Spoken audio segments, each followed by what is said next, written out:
Hello and welcome to all of you on our platform unlocked SSC. तो आज हम शुरू करने वाले हैं हमारा नया topic that is digital sum. अब आज हम इस वीडियो के अंदर में डिजिटल सम को पूरा शुरू से लगाकर एंड तक पूरा ख़त्म करने वाले हैं, स्टार्ट से एंड तक। तो आप अगर मैथ्स के पेपर दिए हैं, अगर आप मॉक दिए हैं, तो आपने ज़रूर फील किया होगा कि मैथ्स के अंदर में हमारा सबसे ज़्यादा टाइम कंज्यूम होता है, सबसे ज़्यादा। ओके, तो अगर आप मैथ्स के अंदर में स्पीड बढ़ा देते हैं तो आप ओवरऑल अपना टाइम बहुत ज़्यादा सेव करेंगे और वो आप दूसरे पेपर जैसे कि आप रीजनिंग के अंदर में मान लीजिए, इंग्लिश के अंदर में, उसमें आप उस टाइम को इन्वेस्ट कर सकते हैं। तो सबसे इम्पॉर्टेंट हमारा ये टॉपिक है जो कि कैलकुलेशन के अंदर में हमारा सबसे ज़्यादा काम आता है, डिजिटल सम। ओके, तो अगर आपको आता है डिजिटल सम तो भी आप इस वीडियो को देखिए, क्योंकि इसके अंदर में हम लोग क्वेश्चंस भी कर लगाने वाले हैं और जो भी इम्पॉर्टेंट कॉन्सेप्ट्स है रिगार्डिंग द डिजिटल सम वो हम पूरा देखने वाले हैं इस वीडियो के अंदर में। ठीक है, तो स्टार्ट से लगाकर एंड तक पूरा हम लोग खत्म करेंगे डिजिटल सम को। तो जो भी एसएससी के एस्पिरेंट्स हैं, बैंकिंग के, जो भी मैथ्स के अंदर में हैं, जिसके भी एग्जाम के अंदर में मैथ्स आती है, तो उन सब के लिए ये वीडियो बहुत ज़्यादा यूजफुल रहने वाला है। ठीक है, तो चलो हम लोग स्टार्ट करते हैं विदाउट वेस्टिंग द टाइम। सबसे पहले बात आती है कि डिजिटल सम क्या होता है। तो अगर हम लेमैन लैंग्वेज में, एकदम नॉर्मल लैंग्वेज में बोलें तो डिजिटल सम का मतलब होता है डिजिट का सम। ओके, डिजिट का सम। अब इंपॉर्टेंट चीज़ है डिजिट का सम, मतलब जैसे कि हमारे पास में कोई संख्या लिखी है 2 3 4 3 2 1। ओके, तो यहाँ पे डिजिट का सम क्या है? 2 और 1 3, 3 3 6 4 10 11 12 13 14 15। तो 15, तो ये हमारा क्या हुआ? इन डिजिट का सम हो गया। लेकिन डिजिटल सम के अंदर में हम लोग को इतने सम करते जाना है कि सिंगल डिजिट आ जाए। Okay, single digit. Single digit में क्या होगा? 15 है तो इसको वापस जोड़ो, तो 5 और 1 6। तो ये 6 क्या हुआ? 6 इज द डिजिटल सम। तो इस संख्या का डिजिटल सम क्या हुआ? 6। ओके, डिजिटल सम क्या हुआ? 6। तो हम लोग को कुछ नहीं करना है, हम लोग को सिर्फ संख्या को जोड़ते जाना है, जोड़ते जाना है जब तक कि सिंगल डिजिट नहीं आ जाए। ओके, तो अब ये जैसे आप मान लीजिए कि 5 4 3 2, तो 5 और 4 9, 9 और 3 और 4 5, 9 5 14, 14 4 और 1 5, तो 5 इसका डिजिटल सम हुआ। अंडरस्टूड? तो इसको बोलते हैं डिजिटल सम। संख्याओं के जो भी डिजिट्स हैं उस डिजिट्स को जोड़ना और सिंगल डिजिट तक लेके आना, यही डिजिटल सम है। ठीक है, हम लोग आगे बढ़ते हैं। तो अब दूसरी चीज़ आता है कि why should we learn digital sum. अब हमारा मेन चीज़ ये है कि एग्जाम के अंदर में अगर आप देखेंगे एसएससी सीजीएल को, अगर मैं लेके चलूँ एसएससी सीजीएल में अगर मैथ्स के अंदर में जो है, अगर आप ज़्यादा से ज़्यादा है ना, अगर आप बाकी जो 3 सब्जेक्ट्स है आपके इंग्लिश, रीजनिंग और जीके, इनको करेंगे तो भी आपके 30 मिनट लग जाता है प्री के अंदर में। तो रिमेनिंग जो 30 मिनट है उसके अंदर में हम लोग को 25 सवाल तो लगभग करने ही है। ओके, अगर आपकी स्पीड और स्लो है तो आपके पास 30 मिनट भी नहीं बचेगा, आपके पास 25 मिनट बचेगा और 25 मिनट में 25 सवाल करने हैं। तो यहाँ पे क्या होता है कि जो 25 क्वेश्चन है, उस 25 क्वेश्चन में से 2 से 3 ऐसे सवाल पक्के रहते हैं जो आप डिजिटल सम से कर सकते हो। ओके, अगर आपने बहुत ज़्यादा प्रैक्टिस कर रखी है तो आपके 2 से 3, अगर आपने नॉर्मल प्रैक्टिस कर रखी है तो 1 सवाल तो आपको आराम से मिल जाएगा जो डायरेक्ट हो जाएगा डिजिटल सम से। ठीक है, तो डिजिटल सम जिसमें आपको कैलकुलेशन नहीं करनी पड़ेगी और डायरेक्ट हो जाएगा। तो इसलिए हम लोग को सीखना बहुत जरूरी है, क्योंकि टाइम सेव अगर आप करते हो एग्जाम के अंदर में तभी जाके आपका निकलने वाला है एग्जाम, नहीं तो फिर नहीं निकलेगा। कैलकुलेशन आप मान लीजिए कि धीरे धीरे जैसे जैसे कॉम्पिटिशन बढ़ रहा है तो कैलकुलेशन बहुत हार्ड आने लगी है। ओके, टफ और टाइम टेकिंग। तो आपको डिजिटल सम के अंदर में, यूनि डिजिट के अंदर में, सब में मास्टर होना पड़ेगा। तो आपको डिजिटल सम इसलिए सीखना है क्योंकि आपको टाइम सेव करना है और जल्दी सवाल करने हैं। और मेंस के अंदर में भी अगर आप देखेंगे तो मेंस के अंदर में तो और भी ज़्यादा टफ पेपर रहेगा। तो उसको आपको कैलकुलेशन को स्ट्रॉन्ग बनाने के लिए आपको सारे जितने भी तरीके हैं सब आने चाहिए। ठीक है, तो आपको कुल मिला के अगर सिलेक्शन लेना है तो डिजिटल सम आना ही चाहिए, ये मान के चलिए, मैथ्स के अंदर में अगर टाइम सेव करना है। चलो आगे बढ़ते हैं हम लोग। तो आगे मेन चीज़ है कि कॉन्सेप्ट ऑफ डिजिटल सम। सबसे पहले हम लोग देखते हैं एडिशन। तो डिजिटल सम में एडिशन कैसे होता है? एडिशन क्या होगा? जैसे कि देखिए, अगर मान लो आपके पास में सवाल आया 23 + 25, तो इसका डिजिटल सम क्या है? तो 3 और 4 5, 5 और 6 7, 7 और 5 12, 2 और 1 3। तो आप ऐसे करके आप डिजिटल सम को कुल मिला के इसका डिजिटल सम और इसका डिजिटल सम आप जोड़ सकते हो। डिजिटल सम को हम लोग ऐड कर सकते हैं। जैसे अगर आपके पास में देख दिया 23 12 15, इनका डिजिटल सम बताओ, तो 3 और 4 5, 2 और 1 3, 5 और 1 6। अब इनको भी हम लोग जोड़ सकते हैं, 6 और 3 9 और 5 14, 14 में से 4 और 1 5, तो इसका डिजिटल सम आ जाएगा 5। अब हम लोग चेक करते हैं कि क्या हमने सही किया।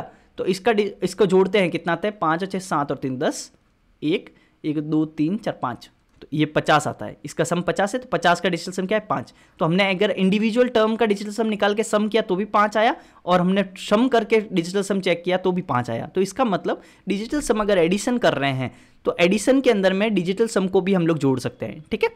तो हम लोग का इसके यूज क्या है वो हम लोग आगे करने वाले हैं। एक बार आप सारे कॉन्सेप्ट देख लीजिए, फिर ये सब सीख क्यों रहे हैं वो हम लोग आगे जब न्यूमेरिकल करेंगे तब आपको पता चलेगा कि डिजिटल सम को सीखने का फायदा क्या है। आप 1 सेकंड में सवाल देखेंगे और आप उसका आंसर बता सकते हैं, ठीक है। तो देखिए आगे बढ़ते हैं। सब्ट्रैक्शन, सब्ट्रैक्शन के अंदर में क्या है, जैसे कि आप मान लीजिए आपका 32 माइनस 28 है, ठीक है। तो 3 और 4 5, 8 और 2 10, 5 का तो ये डिजिटल सम 5 ही है, और 10 का हो गया वापस 1, 5 में से 1 गया 4। तो इस संख्या का डिजिटल सम, इसका जो आंसर आएगा उसका डिजिटल सम क्या होगा 4 होगा। और अगर हम डायरेक्ट ऐसे भी देखें तो 32 में से 28 गया क्या हो गया 4, तो 4 का डिजिटल सम 4 ही होता है। तो आप ये मान के चलिए कि डिजिटल सम के अंदर में हम लोग माइनस भी कर सकते हैं। लेकिन अब इंपॉर्टेंट चीज़ थोड़ा सा ये देखिए, जैसे कि आप मान लीजिए कि 7 और 2 ये 72 है, 72 को हम लोग माइनस करते हैं 51 में से। आप ये मान लीजिए 51 को हटा के थोड़ा सा हम लोग बड़ा सा चीज़ देखें तो 9 91 में से 72 को माइनस करेंगे तो क्या आएगा 9 और 1 10, इसका डिजिटल सम आ गया 1, और 7 और 8 9। तो 1 में से अगर आप 9 घटाएंगे तो क्या आएगा -8। लेकिन हम लोग -8, तो -8 ये तो हम लोग को माइनस के अंदर में डिजिटल सम कभी नहीं होता है। एक चीज़ ध्यान रखिएगा, डिजिटल सम कभी भी माइनस के अंदर में नहीं होता है, ठीक है। अगर आपके माइनस के अंदर आता है आ रहा है अगर आंसर, तो हम लोग को क्या करना है, तो -8 में हम लोग को क्या करना है 9 जोड़ देना है। क्या करना है 9 जोड़ देना है। जब भी आपका डिजिटल सम माइनस के अंदर में आए तो आपको 9 जोड़ देना है। और 9 क्यों जोड़ना है वो मैं आगे बताऊंगा आपको, ठीक है। तो आपको 9 जोड़ देना है। जैसे ही 9 जोड़ोगे तो 9 और 8, 9 में से -8 गया तो 1, तो इस संख्या का डिजिटल सम क्या आएगा 1। और हम लोग अगर इसको घटा के भी देखेंगे तो भी इसका क्या होता है 91 में से 72 गया तो आपका बचेगा 19, 19 का डिजिटल सम क्या आएगा 9 और 1 10, 10 का 1, तो 1 और 1। तो इसका मतलब क्या हुआ, आप माइनस के अंदर में भी डिजिटल सम को यूज़ कर सकते हो। अगर बहुत लंबी संख्या दे रखी है, जैसे कि अगर आपको मान लो दे दिया 32 माइनस 21 माइनस 15 प्लस 24 प्लस 27, ऐसे टाइप का कुछ भी है, तो आप इसमें डिजिटल सम अगर इसका चेक करना है तो क्या करोगे 5 माइनस 2 और 1 3 माइनस 5 और 1 6 प्लस 4 5 6 प्लस 7 8 9, 6 6 कैंसिल हो गया, और 9 और 5 14, 14 में से 3 गया कितना हो गया आपका 11, 1 और 1 2, तो इसका डिजिटल सम आएगा 2। अगर आप इसको सॉल्व भी करोगे तो जो आंसर आएगा उसका डिजिटल सम भी 2 ही होगा, ठीक है। तो इन सब के यूज़ आगे देखेंगे हम लोग। चलो आगे बढ़ते हैं। सब्ट्रैक्शन, उसके बाद में आता है मल्टीप्लिकेशन। ये बहुत ज़्यादा इंपॉर्टेंट है, थोड़ा सा इसको देखिएगा। मल्टीप्लिकेशन क्या है, मल्टीप्लिकेशन डिवाइड ये सब बहुत ज़्यादा काम आएंगे आपको, मल्टीप्लिकेशन बहुत काम आएगा। अब देखिए जैसे कि आपको बोले कि 32 × 45 क्या होता है, अगर बोल दिया 32 × 45 क्या होगा, तो 32 × 45 क्या होगा, तो इसका अगर ऑप्शन के अंदर में मान लो ABCD इसके जो भी ऑप्शन दिए हुए रहेंगे, ठीक है। तो अगर हम 32 का देखेंगे तो 3 और 4 5, और इंटू 5 और 4 9, 9 पूरी 45, 5 और 4 9, तो इसका डिजिटल सम क्या आएगा 9 आएगा। तो कहने का मतलब क्या हुआ कि अगर हम मल्टीप्लाई भी कर रहे हैं, और अगर इसको हम लोग मल्टीप्लाई करके देखें तो क्या होगा, 32 को 45 से मल्टीप्लाई करते हैं तो क्या आएगा, तो जो भी आपका आंसर रहेगा उसका भी अगर आप देखोगे तो जो डिजिटल सम रहेगा वो 9 ही आएगा। अब जैसे हम लोग थोड़ा सा और करके देखते हैं, जैसे 18 × 6, ठीक है। 18 × 6 क्या होगा, 8 और 1 9 इंटू 6 54, 5 और 4 9, ठीक है। तो इसका डिजिटल सम क्या आया 9 आया। तो अब इसको अगर मल्टीप्लाई करोगे तो 18 चके 108 और 8 और 1 9, तो यहाँ क्या हुआ, ये भी 9 और ये भी 9। तो डिजिटल सम मल्टीप्लिकेशन अगर हम कर रहे हैं तो उसमें भी हम लोग डिजिटल सम को यूज़ कर सकते हैं। अंडरस्टूड। तो अब हम लोग अगर इजी सवाल भी देखें तो 17 × 3 मान लो, तो 17 × 3, तो 17 × 3 क्या होता है 17 51, 5 और 1 6, तो इसका डिजिटल सम आता है 6। अगर हम इंडिविजुअल भी करें तो 7 और 1 8, 8 × 3, 3 का 3 ही रहेगा डिजिटल सम, 8 × 24, 4 और 5 6। तो देखिए डिजिटल सम अगर हम इंडिविजुअल टर्म का करें और फिर मल्टीप्लाई करें तो भी सेम रह रहा है, और पहले मल्टीप्लाई करें फिर डिजिटल सम करेंगे तो भी सेम रह रहा है, ओके। तो ये हम लोग मल्टीप्लिकेशन में भी डिजिटल सम को यूज़ कर सकते हैं। चलो हम लोग नेक्स्ट आगे बढ़ते हैं। ये बहुत ज़्यादा इंपॉर्टेंट है, इसको आप मान लीजिए कि डबल स्टार कर लीजिए, ये बहुत ज़्यादा इंपॉर्टेंट है। Multiplication with 9। अब ये क्यों इंपॉर्टेंट है थोड़ा सा ये समझिए कि अगर आप कोई भी न्यूमेरिकल कर रहे हो, अगर आप कोई भी न्यूमेरिकल कर रहे हो और उसके अंदर में मल्टीप्लिकेशन करते समय बीच में अगर 9 बन जा रहा है, बीच में 9 बन जा रहा है और कट नहीं रहा है कहीं से भी, तो जो डिजिटल सम होता है वो उसका पूरे मल्टीप्लिकेशन का डिजिटल सम भी 9 ही होता है। अब इसका थोड़ा कॉन्सेप्ट समझिए, कॉन्सेप्ट क्या है वो थोड़ा समझिए। जैसे आप ये मानिए कि 1 को 9 से मल्टीप्लाई कीजिए, क्या आता है 9। 2 को 9 से मल्टीप्लाई कीजिए, 3 9, 4 9, तो 9 से मल्टीप्लाई करो तो 1 नंबर 9, 2 नंबर 18, 27, 5 नंबर 45, ऐसे आगे करते रहेंगे। 45, 6 नंबर 54, 63, 8 नंबर 72, 9 नंबर 81, 2 नंबर 90। इनका डिजिटल सम कितना हुआ 9, इनका भी 9, 7 और 8 9, 6 3 9, 5 4 9, 5 4 9, 6 3 9, 7 8 9, ये 8 और 1 9 और ये 9। तो इसका मतलब क्या हुआ, अगर हम किसी भी संख्या से हम लोग मल्टीप्लाई कर रहे हैं 9 का मल्टीप्लाई कर रहे हैं तो डिजिटल सम हमारा 9 ही हो रहा है। ये सिर्फ इसके लिए लागू नहीं है। आप ये मान के चलिए कि मैं अगर 11 को 9 से भी मल्टीप्लाई करूंगा तो 11 9 99, 9 और 9 18, 8 और 1 9, तो 11 को 9 से किया तो भी वही है। इगोत्तर को 9 से करते हैं, चलो ठीक है, इगोत्तर कुछ भी किसी भी नंबर को 9 से मल्टीप्लाई करते हैं तो इगोत्तर को 9 से मल्टीप्लाई करेंगे तो क्या आएगा 9 7 63, 6 3 9, 9 9 18, 8 और 1 9 9। तो जब भी हम किसी भी संख्या को 9 से मल्टीप्लाई करते हैं तो हमारा डिजिटल सम एंड में 9 ही आने वाला है। तो ये आप कॉन्सेप्ट को याद रख लीजिए कि जब भी किसी मल्टीप्लिकेशन में 9 मल्टीपल दिखे तो आप समझ लीजिए कि डिजिटल सम 9 आ रहा है। जैसे अगर मैं बोलूँ कि आपको 36 इंटू 54 इंटू 45 इंटू आप मान लीजिए कि इंटू 12 इंटू 2 इंटू 6, ओके, इसका डिजिटल सम बताओ, तो आप थोड़ा ये देखिए कि 6 और 3 9, और आपको पता है कि आगे कुछ देखने की जरूरत नहीं है, इसका भी वैसे 9 बन रहा है, लेकिन आप सिर्फ एक को देखें 6 और 3 9 बन रहा है, तो अब 9 को चाहे मैं कितना भी डिजिटल सम हो और उसको मैं मल्टीप्लाई भी करूंगा ना तो भी इसका डिजिटल सम 9 ही रहने वाला है। अंडरस्टूड। तो हमें कुछ मल्टीप्लाई करने की और आगे डिजिटल सम देखने की भी जरूरत नहीं है क्योंकि सब मल्टीप्लीकेशन में है। अगर डिवाइडेशन में होता है तो डिफरेंट कॉन्सेप्ट है, मल्टीप्लिकेशन बात कर रहे हैं तो उसके अंदर में हमारा डिजिटल सम 9 ही रहने वाला है। अंडरस्टूड। तो ये आपको ध्यान रखना है। चलो ये बहुत इंपॉर्टेंट है, फिर से स्टार मार्क कर देता हूँ, बहुत इंपॉर्टेंट है, ध्यान रखना इसको। चलो नेक्स्ट आगे बढ़ते हैं। चलो थोड़ा सा मैं इसको एक एग्जांपल एक और दे देता हूँ ताकि आपको और थोड़ा सा ना समझ में आएगा। जैसे मान लो आपको दे दे 12 इंटू 15, इसका डिजिटल सम बताओ।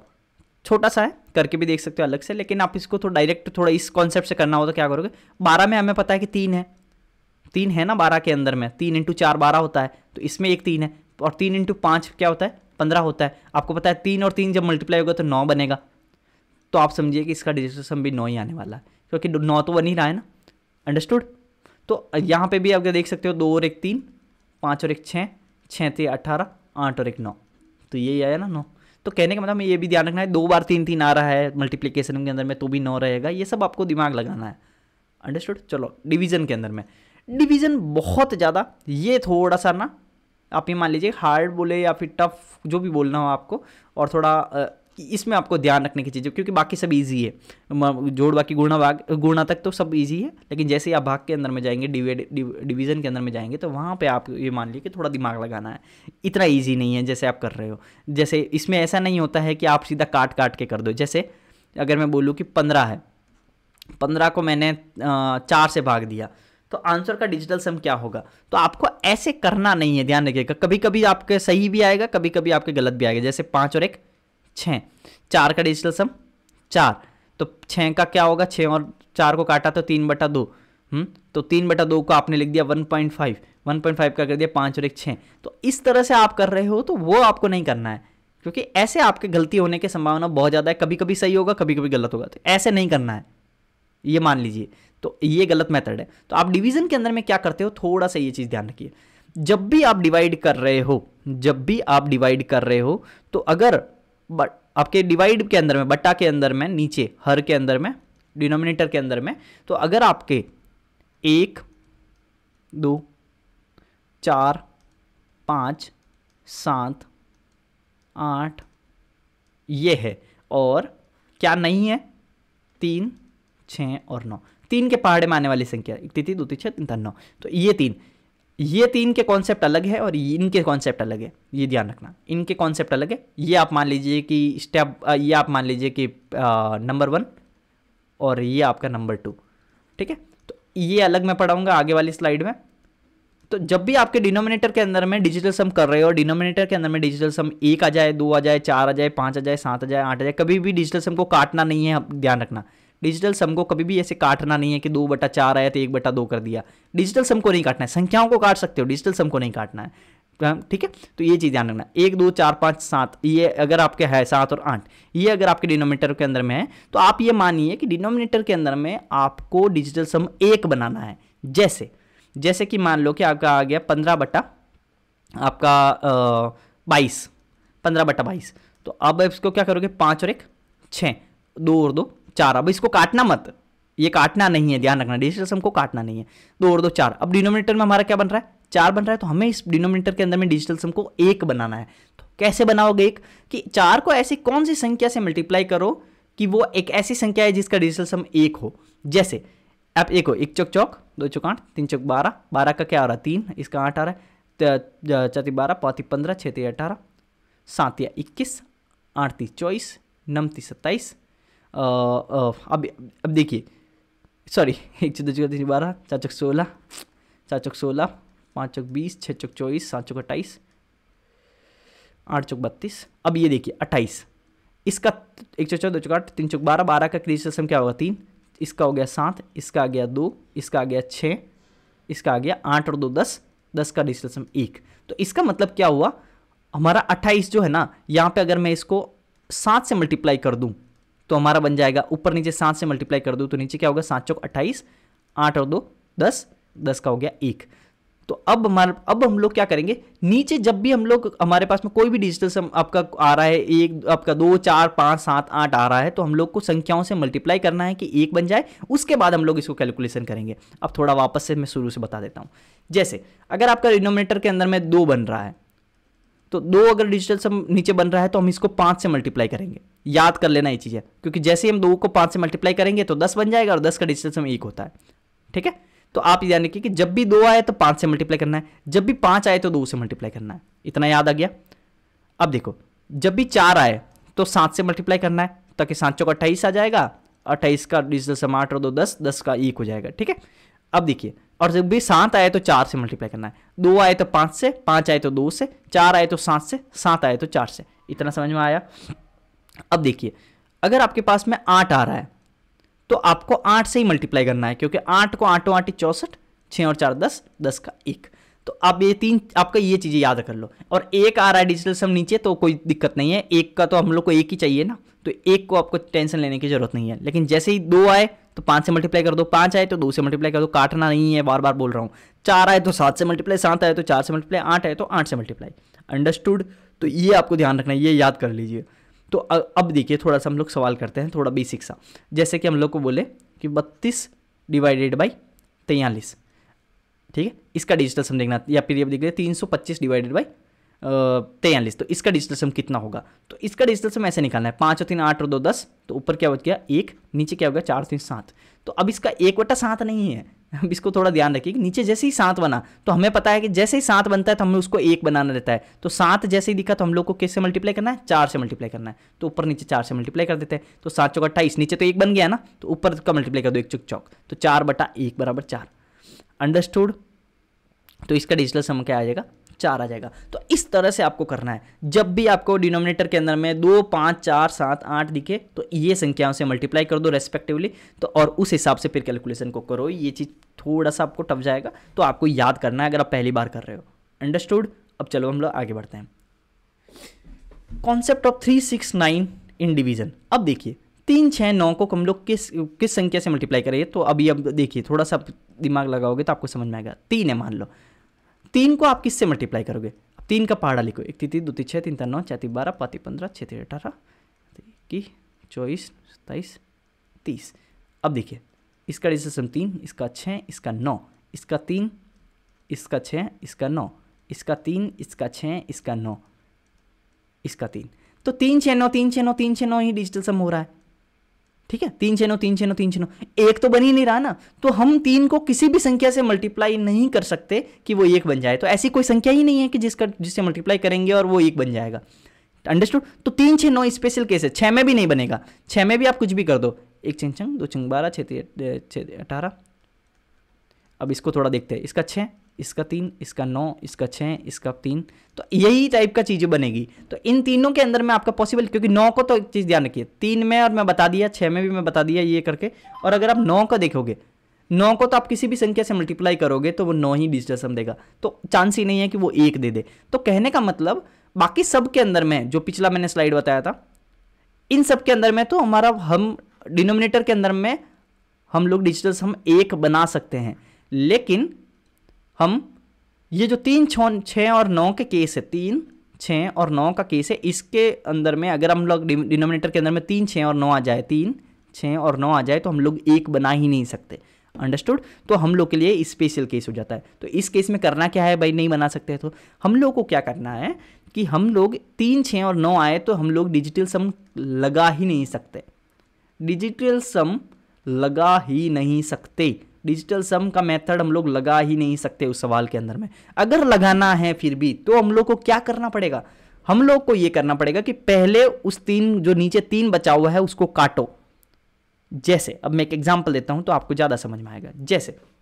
जैसे कि आपका मान लो आ गया कि 45/15, या फिर मान ली 45 नहीं देखते हैं, तो आप ये मान लीजिए कि 48/15, ये आपका मान लीजिए कि एक सवाल है। तो 48 का क्या हुआ, 8 4 12, 2 और 1 3, 5 और 1 6। तो अब काटना नहीं है, मैं बार बार बोल रहा हूँ, 3/6 देखते ही आप 1/2 मत कर देना, डिजिटल सम नहीं काटना है। तो अब 3/6 बना, अब 6 को तो अब डिनोमिनेटर के अंदर में क्या आ गया, 6 आ गया। तो आप 6 को तो आप सोचिए कि 6 अगर मेरा डिजिटल नीचे आ गया डिनोमिनेटर के अंदर में, तो अब तो ये मेरा, इसको मैं डिजिटल सम से कर ही नहीं पाऊंगा, डिजिटल सम इसका मैं निकाल ही नहीं पाऊंगा। तो आप पहले क्या करो, आप अगर डिनोमिनेटर में 6 बन रहा है तो आप ऐसे मत करो, आप क्या करो, पहले इसमें जो नीचे 3 बचा हुआ है ना उसको काटो। अगर पॉसिबल है तो काटो, अगर पॉसिबल भी नहीं है, वो काटना भी पॉसिबल नहीं है, तो फिर तो आप कर ही नहीं पाओगे, सिर्फ काटना ही हमारे पास में एक चारा है। तो 3 को काटेंगे, क्या बनेंगे, 3 × 5 15 और 16 48, तो अब 16/5 बन गया। तो लो हमारा 3 तो चला गया नीचे से, संख्याओं में काटा है, ध्यान रखना, डिजिटल सम को नहीं काटा है मैंने, संख्या को काटा है। तो 16/5, तो 16/5 का अब क्या होगा, जैसे ही 5 दिखे तो मैं क्या बताया था, 2 से मल्टीप्लाई कर दो, फिर तो पिछला वाला केस हो गया, 16 दूना 32 और 5 दूना 10, तो नीचे तो एक ही बनेगा, 3 और 4 5, तो इसका डिजिटल सम हो गया 5। अंडरस्टूड? तो ऐसे करना है आपको। तो कहने का मतलब अगर हमारे पास में डिनोमिनेटर में 3, 6 और 9 बने तो काटो उसको, अंश से और हर से काटो, अगर काट सको 3 को, 3, अगर इस केस में पूरा 9 कटना चाहिए और इस केस में 3 कटना चाहिए, इन दोनों केस के अंदर में। तो अगर इतना कट सकता है तब तो काट दो, अगर नहीं कटेगा तो फिर डिजिटल सम लगाना ही नहीं है। अंडरस्टूड? काटने के बाद डिजिटल सम लगा दो। तो आपको ये मैं समझा दिया हूँ, तो आपको समझ में आ गया होगा। चलो हम लोग आगे बढ़ते हैं। अब देखिए थोड़ा सा हम लोग डिजिटल सम तो हमने पढ़ लिया है, लेकिन आगे डिजिटल सम और है, ध्यान रखेंगे। लेकिन उससे पहले बीच में एक यूनिट डिजिट का एक छोटा सा चीज़ है, वो आपको इसके अंदर में बीच में आएगा, डिजिटल सम के बीच में ही एक टॉपिक है, तो आपको थोड़ा सा ही ध्यान रखना है, क्योंकि ऐसे सवाल आते हैं जिसके अंदर में आपको यूनिट डिजिट और डिजिटल सम साथ में काम आएगा। जैसे किसी भी स्क्वायर नंबर है उसका डिजिटल सम कितना होता है, उसका यूनिट डिजिट कितना होता है, थोड़ा सा आप ये देखिए। 1 का स्क्वायर क्या होता है, 1, 2 का स्क्वायर 4, 3 9, 4 16, 5 25, 6 36, 7 × 50, 8, ये मैं क्यों बता रहा हूँ देखिएगा, 9 81, 10 100, 11 121, 12 144, 13 169। अब थोड़ा सा यहाँ तक ही रखते हैं, फिर आगे देखते हैं। अब देखो, अब इसमें यूनिट डिजिट क्या क्या है, देखिए इसका यूनिट डिजिट कितना है, 1 है, तो मैं यहाँ 1 लिख देता हूँ। इसका यूनिट डिजिट कितना है, 4 है, इसका 9, आगे से आगे देखते जाइए, फिर 6 5 6, 6 5 6, फिर 9 4 1, 9 4 1, 9 4 1। तो अब हमारे पास में, अब ये देखिए, और 5 का क्या 25, तो 5 भी है, ये 5 भी है, तो हमारे पास में ये देखिए रिपीट हो रहा है, 1 4 9 1 4, ये सब रिपीट हो रहा है। तो अब आगे है ना, जितना भी करोगे ना आपका रिपीट ही होगा। तो कितना ही हम लोग देख ले, चाहे 1,50,000 का भी देख लोगे, चाहे 1,50,356, इसका भी देखोगे तो यूनिट डिजिट क्या आएगा, 6 36 ही आएगा, तो 6 ही बनेगा ना। तो इसी हिसाब से यूनिट डिजिट यही सब रहने वाले हैं। तो क्या क्या यूनिट डिजिट बना हमारे पास में, 1 4 5 6 और 9, ये 1 4 5 6 और 9। तो कहने का मतलब अगर हमारे पास में कोई भी संख्या है, कोई भी संख्या है, तो अगर वो परफेक्ट स्क्वायर है, कोई भी संख्या, तो उसका यूनिट डिजिट 1 4 5 6 और 9 ही होगा, उसके अलावा कुछ हो ही नहीं सकता। ठीक है, यूनिट डिजिट यही होगा 1 4 5 6 9, उसके अलावा कुछ भी है तो वो परफेक्ट स्क्वायर नहीं है। अंडरस्टूड? यूनिट डिजिट में बता रहा हूँ, डिजिटल सम भी सेम आगे से आगे बताऊंगा, लेकिन ये चीज़ याद रख लो, 1 4 5 6 9, 1 4 5 6 9, 1 4 5 6 9। अंडरस्टूड? तो ये है। चलो अब इसको याद रखने का कुछ ट्रिक आपको खुद को बनाना हो तो बना लीजिएगा, ठीक है। आगे जैसे जैसे इसको तो ये बना लीजिए कि 1 और 9 है 10, ये फर्स्ट और लास्ट 1 और 9, ठीक है, और बाकी 4 5 6, ये इस तरह का याद कर सकते हो कि भाई 1 9 और फिर 4 5 6, 1 9 और 4 5 6, 1 9 और 4 5 6, इस तरह से याद कर लीजिए। तो यूनिट डिजिट यही रहना चाहिए, उसके अलावा कोई नहीं होगा। चलो नेक्स्ट करते हैं। अब आता है digital sum. Digital sum of square. Square का डिजिटल सम कैसे निकालोगे? जैसे अब सोचिए कि 1 का स्क्वायर 1, 2 का स्क्वायर 4, 3 का 9, 4 का 16, 5 का 25। अब देखना स्क्वायर अगर हमारे पास में कोई भी संख्या है तो उसका डिजिटल सम क्या हो सकता है वो हम लोग देख रहे हैं। 6 चंग 36, 7 7 गुण 50, 8 8 64, 9 9 81, 100, 121, 144, 169। अब इसको देखो, 1 का डिजिटल सम 1, 4 का डिजिटल सम 4, 9 का 9, 6 और 1 7, 5 और 6 7, 6 और 3 9, 9 और 4 13, 13 और उसका वापस देखोगे तो 4 डिजिटल सम, 6 और 4 10 तो 1, 8 और 1 9, 1 2 3 और 1 4, 4 और 4 8 और 1 9, 9 और 6 15 और 1 16, 6 और 1 7। अब देखिए इंपॉर्टेंट चीज़, तो अब यहाँ पे हमारे पास में क्या क्या चीज़, देखो सारे नंबर है ना अब रिपीट होना स्टार्ट हो रहे हैं। क्या कैसे नंबर रिपीट हो रहा है? 1 4 9, 1 4 9, 7 7 9 4, फिर वापस 1 9 1, 1 9 1, फिर यहाँ से देखो 1 4 9 7, ये कट ऑफ है। 1 4 9 7, 7 9 4 1, 1 4 9 7, फिर 7 9 4 1, उल्टा है 7 9 4 1, फिर वापस 9, उसके बाद में वापस देखो वापस शुरू से आ गया 1 4 9 7, 1 4 9 7, ये स्टार्ट हो गया आगे से। तो कहने का मतलब क्या हुआ, ये 9 तक है ना, ये हमारी क्या हो गई, एक पूरा का पूरा सीरीज हो गया। तो यही नंबर है, क्या क्या नंबर है? 1 4 7 9। तो अब यहाँ पे कंक्लूजन क्या बना, अगर कोई भी संख्या परफेक्ट स्क्वायर है तो उसका डिजिटल सम जो होगा वो 1 4 7 और 9 ही हो सकता है, उसके अलावा कुछ भी नहीं होगा, 2 नहीं होगा, 5 नहीं होगा। अगर ऐसा डिजिटल सम आ रहा है तो वो परफेक्ट स्क्वायर नहीं है। अगर मैं आपको बोलूँ 5 7 3 2 और 4 है तो ये संख्या परफेक्ट स्क्वायर है या नहीं है, इस तरह का हमने को चेक करना है। तो 4 और 3 7, 4 और 3 7, 7 और 8 9, 9 और 7 16, 16 और 5 21, ठीक है, 2 और 1 3। तो आपका 3 डिजिटल सम आ रहा है, और आपको पता है कि जब भी एक डिजिटल सम 3 आ रहा है और 1 4 7 9 नहीं है तो इसका मतलब वो परफेक्ट स्क्वायर नहीं है। तो ये 5 7 3 2 4 परफेक्ट स्क्वायर नहीं है। इस तरह से हम लोग को चेक करना है। आगे सवाल आएगा तो और भी ज़्यादा समझ आएगा। तो यहाँ समझ में आ गया, इतना था। अब देखिए मैं आपको थोड़ा सा, यहाँ तक तो मैं आपको सब कुछ बता ही दिया हूँ, लेकिन आगे थोड़ा एक और चीज़ है। तो उससे पहले एक चीज़ इंपॉर्टेंट है वो रह गई थी, तो वो बता देता हूँ। किसी भी संख्या को अगर आपको डिजिटल सम निकालना है, जैसे 5 4 3 2 6 3 9 7, ऐसा है कोई भी संख्या, इसका डिजिटल सम निकालना है, तो आप समझ लीजिए ऐसे निकालोगे 5 और 4 9, 9 और 3 आपका 12, 13 14 26, 20 और 3 23, 23 और 7 आपका 30, 30 और 39, और ये हो गया आपका 3, इसका डिजिटल सम आ जाएगा 3। तो 3 अगर आपका डिजिटल सम आ रहा है तो इस तरह से आपको नहीं करना है। अगर इतना बड़ा संख्या तो इस तरह से नहीं करना है। एक चीज़ थोड़ा ध्यान रखो, जब जहां भी आपका सम 9 बन रहा है उसको आप इग्नोर कर सकते हो, क्योंकि जैसे ही अब 9 है ना, 9 से कुछ फर्क नहीं पड़ता। जैसे 9 अगर मैं 5 में जोड़ूंगा तो क्या आएगा 14, 14 का क्या बनेगा 5, तो 9 जोड़ने से कुछ फर्क नहीं पड़ा, 5 तो 5 ही आ रहा है। 9 में 6 जोड़ते हैं, चलो 9 और 6 15, 5 और 1 6, 6 ही आ रहा है, तो 6 है तो 6 ही आ रहा है। तो आपका 9 जोड़ने से कुछ फर्क पड़ा क्या? 9 छोड़ो 18 जोड़ देते हैं, 18 में भी तो 9 ही है, तो उससे कुछ फर्क नहीं पड़ता। जब भी आपका 9 का मल्टीपल बन जाए तो उसको इग्नोर कर दो। अंडरस्टूड? तो इस संख्या के अंदर में देखते हैं, तो 5 और 4 9 बन रहा है तो इसको छोड़ो, जोड़ना नहीं है। ये भी 9 बन रहा है, इसको भी काट दो। 6 और 3 9 बन रहा है, इसको काट दो। 7 और 8 9 बन रहा है, इसको काट दो। सिर्फ 3 बचा, 3 आ गया आंसर। अंडरस्टूड? ये इजी कॉन्सेप्ट है, और सबसे ज़्यादा देखिए अभी मैं फास्ट फॉरवर्ड बता रहा हूँ। जैसे ऐसे करना है 5 3 7 2 9 8 7 6 5। अब इसका डिजिटल सम बताओ। तो सबसे पहले 9 9 काटो जल्दी, 9 7 और 8 9 काट दिया। अब देखिए 8 और 7 15 और 3 18, ये अभी काट दिया। 18 भी 9 का मल्टीप्लाई ना, काट दिया। अब देखो 5 और 5 10 और 6 16 और 6 और 1 7, तो इसका डिजिटल सम 7। हम लोग को कुछ जोड़ना नहीं है, 9 9 काटते रहो। तो इस तरह से करना है, जैसे आपको कोई संख्या दे दे 9 9 8 9 9 8 9 9, तो इसका डिजिटल सम क्या है, तो 9 9 9 9 9 9 काट दो, तो 8 और 8 16, 6 और 1 7, ऐसे देखना है। अंडरस्टूड। तो आपको, और एक और चीज़, अगर आपका डिजिटल सम किसी भी संख्या का 9 बन रहा है, तो 9 डिजिटल सम बोलो चाहे 0 डिजिटल सम बोलो, ये दोनों एक ही चीज़ है, ध्यान रखना। 9 कहो चाहे 0 कहो, एक ही है, क्योंकि 0 को ही हम लोग 9 डिजिटल सम भी बोलते हैं और 9 को ही 0 बोलते हैं। जैसे अगर मैं बोलूँ कि 5 4 9 9 5 4 9 9, इसका डिजिटल सम बताओ।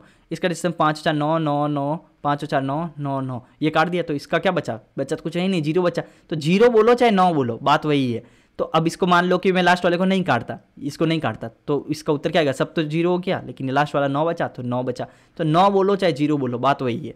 तो 9 और 0 एक ही चीज़ होती है। अगर किसी, अब जैसे देखिए, जैसे 11 है, इसका डिजिटल सम क्या है, 9 से कितना ज़्यादा है, 2 ज़्यादा है, 9 और 2 11 होता है, तो 2 इसका डिजिटल सम आ गया। ऐसे भी जोड़ दो, 1 और 1 2 हो गया। तो 9 से कुछ फर्क नहीं पड़ता, 9 को हम लोग इग्नोर करो, 0 मान लो, तो 0 और 9 एक ही है। अंडरस्टूड। अब चलते हैं थोड़ा आगे, लिमिटेशंस ऑफ डिजिटल सम। इसको है ना थोड़ा सा में हम लोग आगे पढ़ते हैं, पहले सवाल करते हैं, उसके बाद पढ़ेंगे तो आपको ज़्यादा समझ में आएगा। ठीक है, लिमिटेशन क्या है डिजिटल सम, हम कहाँ यूज़ नहीं कर सकते, पहले यूज़ पढ़ते हैं। आई होप कि आपको बाकी जितने भी चीज़ें मैंने बताई है तो वो सब आपको याद हो गई होगी और वो सब आपको समझ में आ गया होगा, वो सब आपको समझ में आ गया होगा। उससे पहले अगर आपको एक चीज़ बतानी हो तो मैं वो भी बता देता हूँ, आपको वो भी चीज़ अच्छी लगेगी। जैसे मैंने आपको क्या बताया था कि 1 से लगाकर 9 तक, 1 से लगाकर 9 तक के जो स्क्वायर है उनका डिजिटल सम क्या होता है, वो भी थोड़ा याद कर लो। जैसे 1 का स्क्वायर 1, 2 दूना 4, 3 तारी 9, 4 चौक 16, 5 चौक 25, 6 चंग 36, 7 7 गुण 50, 8 वाटी 64, 9 9 81, 2 9 90, ये हो गया। और सॉरी 9 9 81 और 2 2 100, तो ये सब हम लोग स्क्वायर देख रहे हैं, 2 2 100। तो इसका डिजिटल सम कितना हो गया, 1 4 9, 6 और 1 7, 5 और 6 7, 6 और 3 9, 9 और 4 13, 3 1 4, 6 और 4 10, 1 8 और 1 9। और हम देखे थे कि इसके बाद में संख्या वापस रिपीट होने स्टार्ट हो जाती है। 1 हो गया, जैसे 121 को देखोगे तो ये वापस 4 हो गया, 169 को देखोगे तो 6 और 1 7 हो गया, 196 को देखोगे तो क्या होगा, 6 और 1 7 हो गया। तो यही आ रहा है ना, 1 4 7 7, 1 4 7 1 आपका 3 3 9 11 121 12 12 144 रह गया था, सॉरी इसका हो गया 4 4 8 और 1 9, तो ये 9 आ गया। तो 1 4 9 7 7, 1 4 9 7 7। तो कहने का मतलब क्या हुआ, अब यहाँ से रिपीट हो रही है, तो यहाँ तक इसको हटा देते हैं। तो कहने का मतलब अगर हमारे पास में कोई संख्या है, ऐसे बोल दे कि 1 का स्क्वायर प्लस 2 का स्क्वायर प्लस 3 का स्क्वायर प्लस 4 का स्क्वायर, ऐसे करके आपको बोले कि भाई बताओ 50 टर्म तक, तो उसका डिजिटल सम क्या होगा। तो अगर आपको 50 टर्म तक निकालना है तो उसका डिजिटल सम क्या करोगे, तो आप इतना थोड़ा याद कर लो कि 9, अगर ग्रुप में 9 आ रहे हैं, 9 तक, 1 से लगाकर 9 तक, इन सब का डिजिटल सम कितना होता है। देखो इनका जोड़ देते हैं, 9 को तो इग्नोर कर देते हैं हम लोग, क्योंकि सबको जोड़ के वापस डिजिटल सम ही निकालना है। तो इसको 9 को, इस 9 को इग्नोर कर देते हैं, इस 9 को भी इग्नोर कर देते हैं। 4 और 1 5, 5 और 7 और 7 14, 14 और 5 19, 19 और 4 23, 23 और 1 24, तो 24 हो गया, 4 और 5 6 हो गया। एक बार वापस भी जोड़ के आप देख लो, 4 और 1 5, 7 और 7 14, 14 और 5 19, 19 और 4 23 और 1 24, तो 24 हो गया, 24 का हो गया 6। तो अब आप ये चीज़ याद कर लो, क्या कर लो, याद कर लो आपको कि अगर आपके पास में 1 स्क्वायर से 50 तक निकालने हैं तो आप देखो कि 9 9 के जोड़े बनाओ, उन सब के तो अपना 6 ही होगा।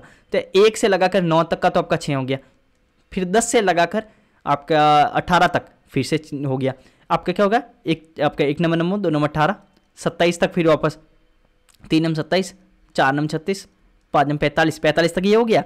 उसके बाद में वापस याद कर दो, 46 47 48 गुण 50 50, यही होगा 46, वापस यहाँ से स्टार्ट होगा 46 47 48 गुण 50 50, तो यही तक हो गया ना। 9 तो इग्नोर कर दिए, 7 और 7 14, 14 और 4 18 और 1 19, तो 19 हो गया। 9 और 1 10, 19 का वापस क्या हो गया, 9 और 1 10 मतलब 1 हो गया। तो कहने का मतलब ये आपका डिजिटल सम, आपको अलग अलग किसी का निकालना नहीं है। आप याद ध्यान रखो कि 9 तक अगर मैं जाऊँ, 1 से लगाकर 9 तक जाऊँ तो मेरा डिजिटल सम 6 होता है, ये याद कर लो। समझ गया ना मैं क्यों बता रहा हूँ ये, क्योंकि ऐसे सवाल आते हैं, तो आपको अगर डायरेक्ट ऑप्शन में देखना होगा तो आप सीधे आराम से कर पाओगे, इसीलिए मैं ये बता रहा हूँ। तो इस तरह से आप कर सकते हो। फिर इसका निकाल दो, 1 6 4 3 30 30 और 1 31, 31 का होगा 3 और 1 4। अंडरस्टूड। तो इस तरह से आप लोग को करना है। अब चलो हम लोग आगे बढ़ते हैं। तो हम लोग नेक्स्ट आगे बढ़े तो क्या होगा, 1 सेकेंड रुकिएगा, तो मैं आप इसको वीडियो को थोड़ा, ये अलार्म बज गया था, तो इसको पॉज कर देता हूँ। चलिए हम लोग अब आगे बढ़ते हैं। तो अगर हम लोग आगे बढ़े तो लिमिटेशन हम लोग आगे पढ़ेंगे। अब सवाल को करना स्टार्ट करते हैं। अरे एक चीज़ और याद रखिएगा, डिजिटल सम कहाँ कहाँ लग सकता है, थोड़ा इसके यूज़ देखिए। नॉर्मल संख्या हो अगर 32 × 45 तो भी डिजिटल सम लगा सकते हो।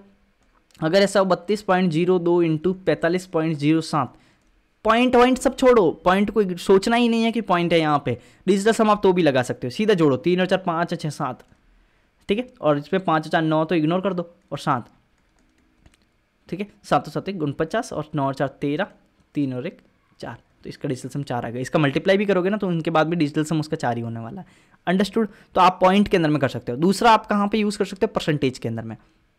परसेंटेज को भी इग्नोर करो, सीधा इग्नोर, क्योंकि परसेंटेज का मतलब क्या होता है, बट्टा 100, और बट्टा में 100 होने का मतलब इसका डिजिटल सम क्या होगा 1, तो बट्टे में 1 होने का तो कोई सेंस ही नहीं है, उसके में कुछ फर्क पड़ता ही नहीं है।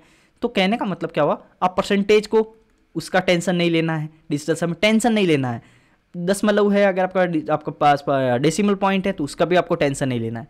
अंडरस्टूड। तो अब इसको सॉल्व करना है तो सीधा सीधा कैसे करेंगे, देखो इसका वैल्यू निकालना है। अब इसको सॉल्व नहीं करना, मैं आपको न्यूमेरिकल करवा रहा हूँ, ये हमारा एसएससी में आए हुए सवाल है पिछले, तो इसको ना बिना सॉल्व किए कैसे करते हैं।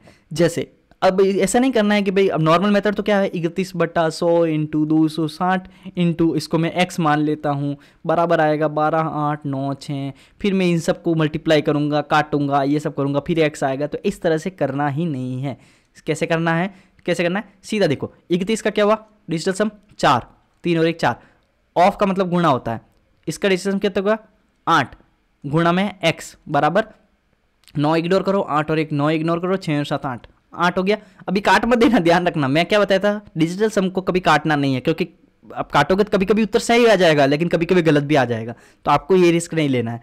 तो 8 चौक 32, इसको 32 को यहाँ पे भेज दो, इतना समझ आएगा। 32 का मतलब क्या होगा 3 और 4 5, तो 5 हो गया। और जब मैंने क्या बताया था, जब भी 5 आए तो आप इसको 2 से मल्टीप्लाई कर दो, ये बताया था ना। 5 आए तो क्या करो 5 दूना 10, तो 1 बच जाएगा, तो 8 दूनी 16, 6 और 1 7, तो आपका अल्टीमेट x का डिजिटल सम कितना आ गया 7 आ गया। अब ऑप्शन में देखो, इसका डिजिटल सम 6 हो रहा है, इसका 5 हो रहा है, इसका 9 हो रहा है और इसका 7 हो रहा है तो ये मैच कर गया उत्तर। अंडरस्टूड ना। इस तरह से ये काम आता है। जैसे ही हमारे पास में हार्ड कैलकुलेशन हो तो दिमाग एकदम चलना चाहिए कि या तो आप यूनिट डिजिट लगा दो या डिजिटल सम लगा दो। ऑप्शन के अंदर में देखो सबके डिजिटल सम अलग है, तो जैसे ही सबके डिजिटल सम अलग है लगा दो। अगर मान लो कि आपके कभी कभी आप सवाल ऐसे पूछोगे कि सर 43 होता तो क्या होता, एक ऑप्शन और होता, मान लो कि ई ऑप्शन होता 43, तो फिर क्या करते, या 430 मान लो 430 होता, तो 6 और 1 7, इसका डिजिटल सम भी 7 हो रहा है, इसका डिजिटल सम भी 7 हो रहा है, तो फिर क्या करेंगे, तो फिर कुछ नहीं करेंगे, फिर आप नॉर्मल तरीके से करो या फिर यूनिट डिजिट लगाओ, दूसरा लगाओ। कहने का मतलब है डिजिटल सम ऐसा उत्तर निकालने का तरीका नहीं है, डिजिटल सम आपके कैलकुलेशन को थोड़ा इजी बनाने का, और ये आपके कभी कभी आपको लगेगा आपके ऑप्शंस के हिसाब से आपको चेक करना है कि भाई क्या मैं लगाऊं कि नहीं लगाऊं। अंडरस्टूड। तो यहाँ पे ये चेक करना है कि आप इसमें फिर डिफरेंशिएट नहीं कर पाओगे, अगर दोनों ऑप्शन के अंदर में है तो फिर तो आपको खुद को नॉर्मल कैलकुलेशन करनी पड़ेगी। तो कहने का मतलब है अब यहाँ पे सब डिफरेंट है तो इस तरह से कर लेना है नॉर्मल। वापस एक बार कहता हूँ, 3 और 1 4 इंटू 6 और 7 8 इंटू एक्स बराबर इसका 8 9 8 1 9 6 7 8, फिर ये करो x बराबर 8 चौक 32 32, तो 32 का 5 हो गया, इसको 2 से मल्टीप्लाई करो, 8 2 16 16 मतलब 6 और 1 7, तो ये हो गया आपका उत्तर। अंडरस्टूड। तो इस तरह से फास्ट करना है, कैलकुलेशन करना ही नहीं है दूसरी। अब चलो नेक्स्ट सवाल। अब ये कैलकुलेशन है तो इसके अंदर में ये करके आप देखो कि इसका वैल्यू निकालना है, x का वैल्यू निकालना है। तो अब इसको कैसे करना है, कोई कैलकुलेशन के चक्कर में नहीं पड़ना है, सीधा देखो 8 और 1 9, तो इसका बना 2 इंटू 8 और 8 16 16 का होता है 6 और 1 7 माइनस 6 और 4 10 10 और 1 11 6 और 4 10 10 और 1 11 11 का मतलब क्या होगा 1 और 1 2 इंटू 1 5 2 10 15 15 मतलब 5 और 1 6 बराबर। अब ये 20% का मतलब 2 इंटू और x हो गया। काटना नहीं है, मैं बार बार बोल रहा हूँ, कभी भी काटना नहीं है डिजिटल सम को। 7 दूनी 14 14 मतलब 4 और 1 5 माइनस 6 दूनी 12 12 मतलब 2 और 1 3, 5 में से 3 गया तो ये हो गया 2, तो इधर में बचा 2 बराबर 2 इंटू एक्स, 2/2 बराबर x, 2 है तो क्या होगा 5 से मल्टीप्लाई, तो 5 दूना 10 10 का क्या हो गया 1, तो अब क्या डिजिटल सम हो गया 1। तो ठीक, तो डिजिटल सम आपका क्या हो गया, तो 1 हो गया डिजिटल सम। तो डिजिटल सम अगर आपका पास में 1 हो रहा है तो इसका मतलब क्या हो गया। अब देखिए आपके दिमाग में ये भी आएगा कि सर 2/2 बन रहा था, तो 2/2 बन रहा था तो मैं क्या करूं, मैं काट देता तो भी 1 ही बनता, आप भी मल्टीप्लाई करने की जरूरत ही कहाँ थी। देखो कभी कभी मैं बोला था कि आपके आंसर सेम आएंगे, लेकिन काट के आपको रिस्क लेना ही नहीं है। आपको काट के क्या करना नहीं है, रिस्क नहीं लेना है। तो आपको काटना नहीं है, डिजिटल सम को कभी काटना नहीं है। कभी कभी मैच करेगा, कभी नहीं करेगा, तो आपको काटना नहीं है। मैं आपको ये सिखा दिया हूँ। तो यहाँ पे क्या बना, डिजिटल सम आपके पास में क्या बना है, एक्स का 1 बना। तो अब यहाँ देखो ऑप्शन में किसका 1 बन रहा है, 9, 6 और 5 11, 1 और 1 2, तो इसका 2 बन रहा है। 9 9 कट गया तो 6 बना, 8 और 1 9, तो इसका 1 बन रहा है। और 4 1 5, सबका चेक करना, ध्यान रखना, ऐसा नहीं कि जैसे ही दिखा आप टिक कर दी। तो 1 1, तो ये उत्तर गया हमारा। अंडरस्टूड। चलो नेक्स्ट इस सवाल का देखते हैं।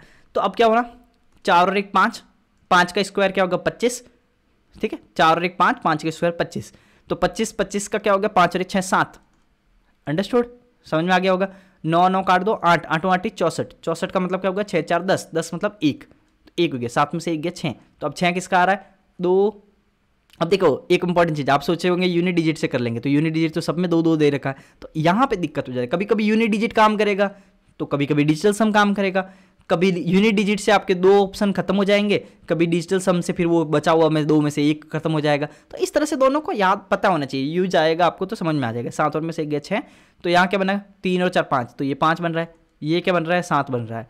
ये क्या बन रहा है, 2 2 4 तो 6, ये 6 बन रहा है। ये बराबर 7 बन रहा है, तो ये उत्तर हो गया। अंडरस्टूड। चलो नेक्स्ट। अब ये सवाल को देखो, तो ऐसे काम आते हैं। ये सवाल आता है, ये एसएससी में आए हुए सवाल है, तो इनमें कैसे आपको कैलकुलेशन में नहीं फंसना है वो आपको समझ में आएगा। जैसे एक निश्चित राशि 15% वार्षिक चक्रवृद्धि ब्याज की दर से 5 दूना 10 और 12/5 12/5 वर्षों में 4,205.55 रुपए हो जाती है, वह राशि ज्ञात कीजिए।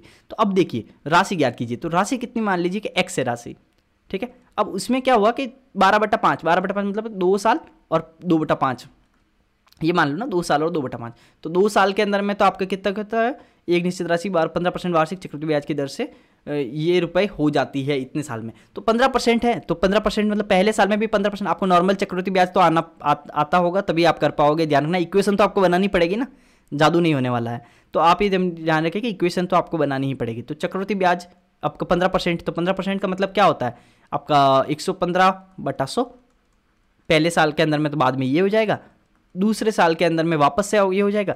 तीसरे साल के अंदर में साल कितना है, 2/5 है, लेकिन 2/5 और आपका क्या होगा, एक साल का 15% है, तो 2/5 साल का कितना होगा ये देख लेते हैं।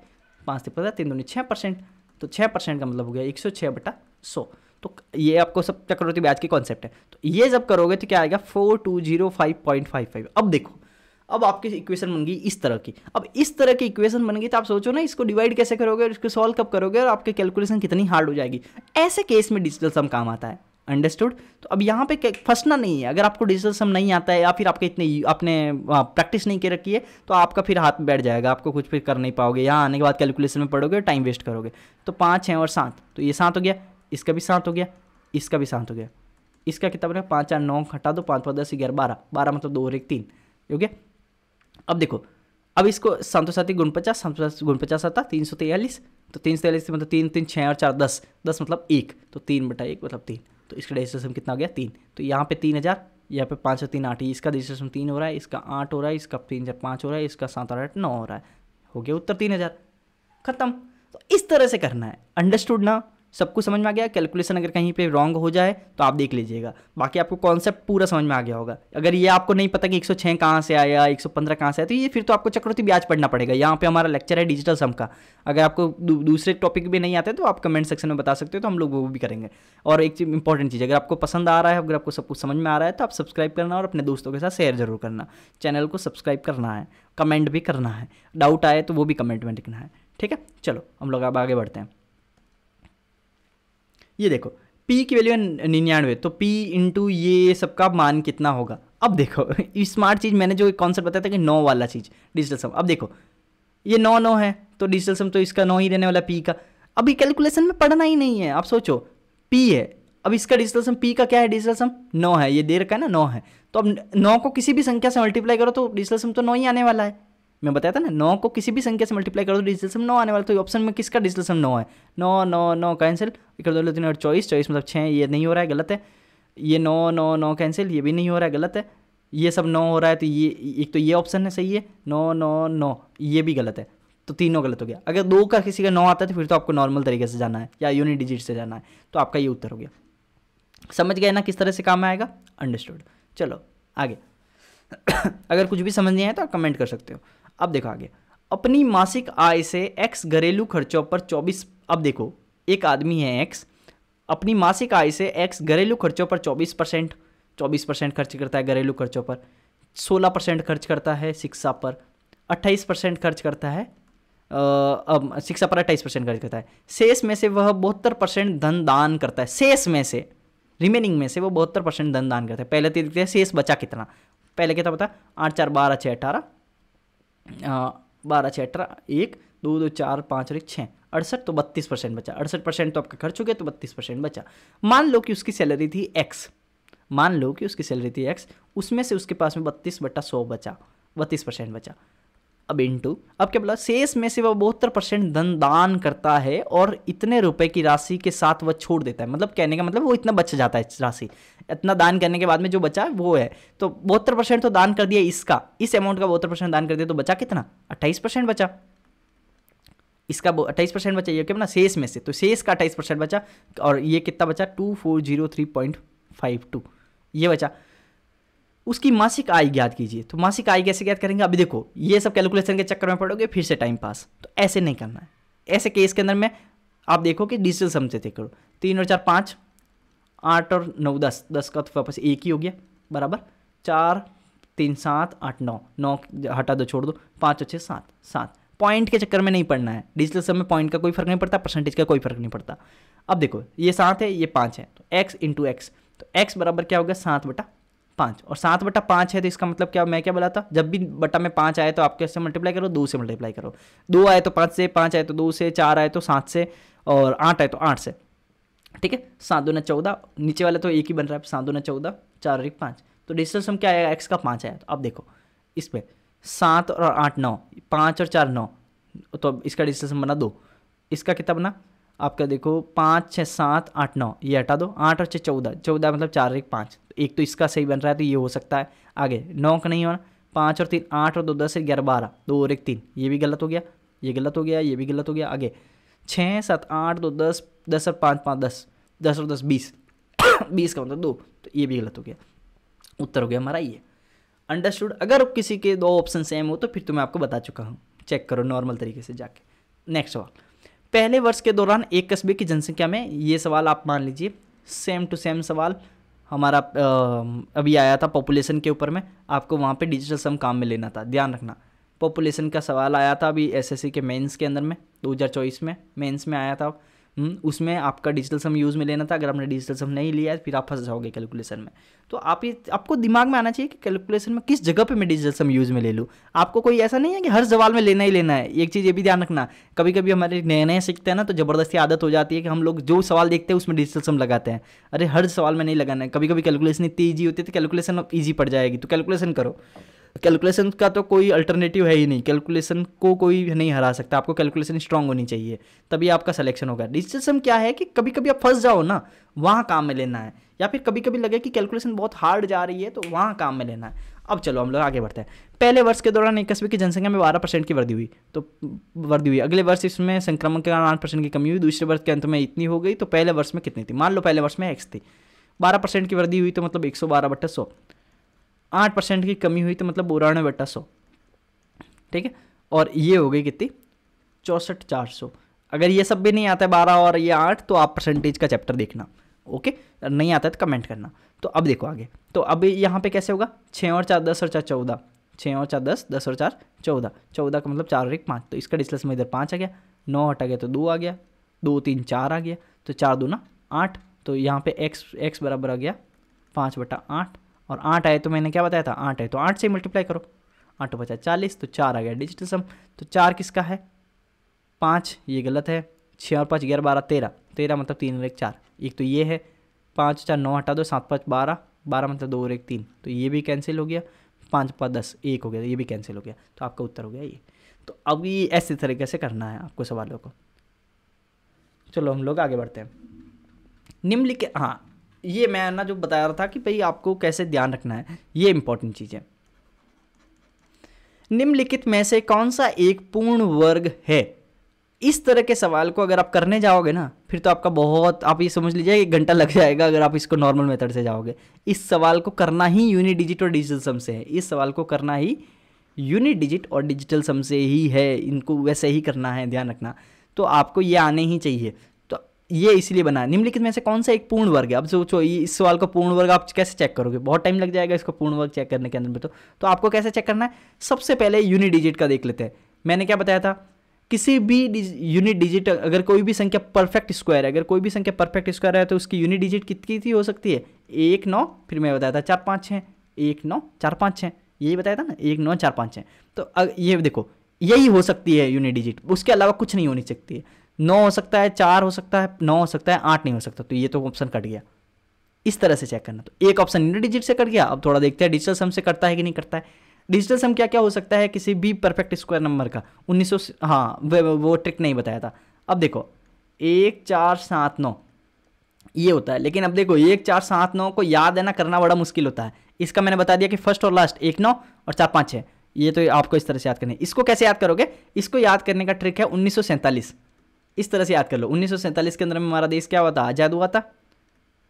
हमारा देश आज़ाद हुआ था 1947 को। तो इस तरह के याद कर लो, डिजिटल सम 1947, बस ये सीक्वेंस याद करो 1947। तो हमारा क्या होना है, ये होना चाहिए। अगर हमारे पास में पूर्ण वर्ग संख्या है तो ये होना चाहिए। तो 9 कैंसिल, 5 और 4 9 कैंसिल, 6 7 8, 8 है तो 8 तो हमारे पास हो नहीं सकता है, तो ये भी कैंसिल हो गया। 5 और 4 9, 9 कैंसिल, 2 और 1 3, ये भी नहीं हो सकता, तो ये भी कैंसिल हो गया। 4 और 4 8 तो 10, 10 पर 15, ये सॉरी 5 3 8 और 9, ये तो हटा ही देता है। 4 4 8 और 2 10, 10, तो इसका हो गया 1, तो 1 हो सकता है। तो ये हमारा उत्तर हो गया। अंडरस्टूड, ये हमारा उत्तर हो गया। तो कहने का मतलब क्या हुआ, एक यूनिट डिजिट से हमने हटा दिया और 2 ये जो है वो हमने डिजिटल सम से हटा दिया। यूनिट डिजिट याद कर लेना, 1 9 4 5 6 ये हो सकता है, और डिजिटल सम क्या क्या हो सकता है, 1947 ये हो सकता है, 1 9 4 7। अंडरस्टूड। चलो हम लोग अब आगे बढ़ते हैं। नेक्स्ट, चलो वैसे ये हमारा लास्ट स्लाइड था, तो हमारा ये सेशन खत्म होता है डिजिटल सम के ऊपर में। आई होप कि आपको सब कुछ समझ में आ गया होगा।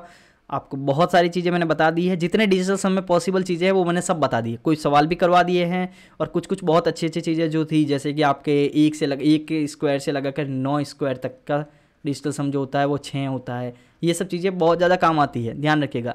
ये सब चीज़ें बहुत एक्सपीरियंस के बाद में आती है, तो ये चीज़ें आप समझ लीजिए कि ये सब न्यूमेरिकल आए हुए हैं, इसलिए मैंने बताए हैं। ये 1947 वाले, ये जो यूनिट डिजिट वाले, ये सब आए हुए हैं। तो आपको इस तरह से करना है। अगर आपको कोई भी लेक्चर और भी चाहिए एक ही वीडियो के अंदर में, अगर आप चाहिए कि कोई भी आपको मैराथन टाइप का लेक्चर करना हो, तो आप मुझे बता दीजिएगा, मैं उसका वीडियो बना दूंगा। ठीक है। आई होप कि आपको सेशन समझ में आया होगा।